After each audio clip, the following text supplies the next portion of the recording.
नमस्कार दोस्तों, मैं किरण। मेरे YouTube चैनल किरण's किचन गार्डन में आपका बहुत बहुत स्वागत है। अभिनंदन। दोस्तों, आज मैं कुछ नया लगाने वाली हूँ अपने गार्डन में। और मैं पहले भी लगा चुकी हूँ, 2 साल पहले लगाया था, क्योंकि इसकी वाइन जो है वो बहुत आसानी से शहरी क्षेत्रों में नहीं पाई जाती है।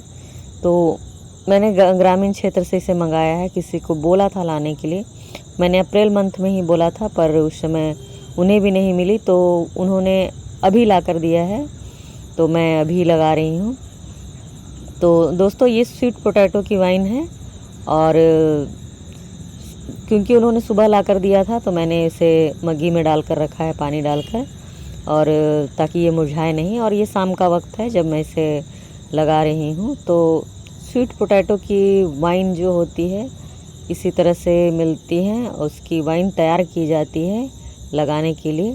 स्वीट पोटैटो को डायरेक्ट मिट्टी में नहीं डाला जाता, उसकी वाइन तैयार की जाती है, उसकी बेल तैयार की जाती है। उसके बाद फिर उसे कट करके ज़मीन में बोया जाता है। तो देखिए, ये इस तरह से दी गई है मुझे।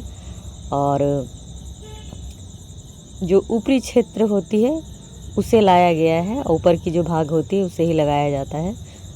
और ये देखिए, इसके हर पत्ते में देखिए इस तरह से शाखाएं निकल रही हैं। ये देखिए, छोटी सी आपको दिखाई दे रही होगी। और मैं इस साइड से दिखा देती हूँ। यहाँ देखिए, ऊपरी भाग में यहाँ शाखाएं बनती हैं। हर पत्ते में जो ऊपरी जगह होती है यहाँ पर शाखाएं बनती है, हर एरिया में। यहाँ हर जगह पर इस तरह से शाखाएं बनती है। मैं यहाँ भी दिखा दे रही हूँ। ये देखिए, हर जगह, हर नोड एरिया में इस तरह से उसके शाखाएं बनती है। और जो नीचे की एरियाज होती है, देखिए यहाँ पर, ये देखिए यहाँ पर जड़ें निकली हुई है। तो ऊपरी क्षेत्र में इसके शाखाएं बनती हैं, न्यू शाखाएं बनती हैं। और जो नीचे की एरिया होती है उसमें जड़ें बनती हैं। तो शाखाएं और जड़ें दोनों ही साथ में निकलती हैं। कंद डालने के बाद जो पौध तैयार होती है, जो बेलें तैयार होती हैं, उसके ऊपरी हिस्से जो होते हैं, 4 या 5 हाथ के हिस्से जो होते हैं, उनकी ही कटिंग करके ज़मीन में बोया जाता है। ऊपरी हिस्से नाजुक होते हैं, उनमें ही कंद बनती हैं। और जो नीचे के हिस्से होते हैं वो बहुत मोटे होते हैं, तो उनमें कंद नहीं बनती हैं, तो उन्हें नहीं लगाया जाता। तो ये ऊपरी हिस्से हैं और ये ही मुझे दिए गए हैं। तो चलिए इसे लगाते हैं। और मैं इसे 2 टुकड़ों में करती हूँ, क्योंकि ये बहुत बड़ी बेल नहीं है, ये लगभग 1 हाथ की बेल है। तो ये 2 भागों में ही करती हूँ इसे। 2 भाग अच्छे रहेंगे इसके लगाने के लिए, क्योंकि ज़मीन में भी ये 2 इंच तक नीचे जाएंगी। तो इसे 2 भाग में ही कट करती हूँ। और इसे भी 2 भाग में कट कर ले रही हूँ, क्योंकि शाखाओं को निकलने के लिए भी थोड़ी सी ऊपर जगह छोड़नी पड़ेगी। और ज़मीन के अंदर भी मुझे 2 इंच की जगह चाहिए। तो देखिए, इस तरह से मैंने 2 भाग में कट कर लिया है। तो चलिए अब इसे लगाते हैं। लगाने से पहले इसकी पत्तियां हटा लेती हूँ। नीचे की जो 2-2 पत्तियां हैं ये हटा देती हूँ, क्योंकि 2 इंच की भाग जो है वो मिट्टी में दब जाएगी। तो इसकी 2-2 पत्तियां हटाती हूँ। दोस्तों, इसके कंद की बुआई जो है वो फरवरी महीने में की जाती है। और इसकी बेलें 2 मंथ में तैयार हो जाती हैं। फिर उन्हीं बेलों को कट करके इस तरह से अप्रैल महीने से बोया जाता है। अप्रैल, मई, जून, जुलाई, ये 4 महीने इसकी बुआई की जाती है। मुझे लेट हो गई है, क्योंकि मुझे नहीं मिली तो मैं नहीं लगा पाई। अभी मिली है तो अभी लगा रही हूँ, बस रिज़ल्ट देखना चाहती हूँ इसके। तो चलिए इसे लगाते हैं। देखिए, इस तरह से इसके जो 2 इंच के भाग हैं, देखिए यहाँ जड़ें भी निकली हुई है। इसके 2 इंच के भाग को मैं इस तरह से मिट्टी में दबा दे रही हूँ। दोस्तों, सभी प्रकार के कंद वाली सब्जियाँ जितनी भी हैं, सभी के लिए हल्की मिट्टी चाहिए होती है।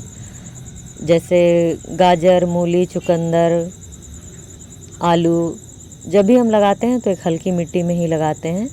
और शकरकंदी के लिए भी उसी तरह की एक मिट्टी चाहिए, हल्की मिट्टी चाहिए। तो मैंने मिट्टी में भूसी मिला रखी है, पत्तियों की खाद मिला के रखी है, और पुरानी मिट्टी में ही लगा रही हूँ। और पूरा इसे हल्का बना दिया है जितनी एक कंद वाली फसल के लिए चाहिए। तो अब मुझे इसके रिज़ल्ट देखने हैं कि ये कैसी होती हैं।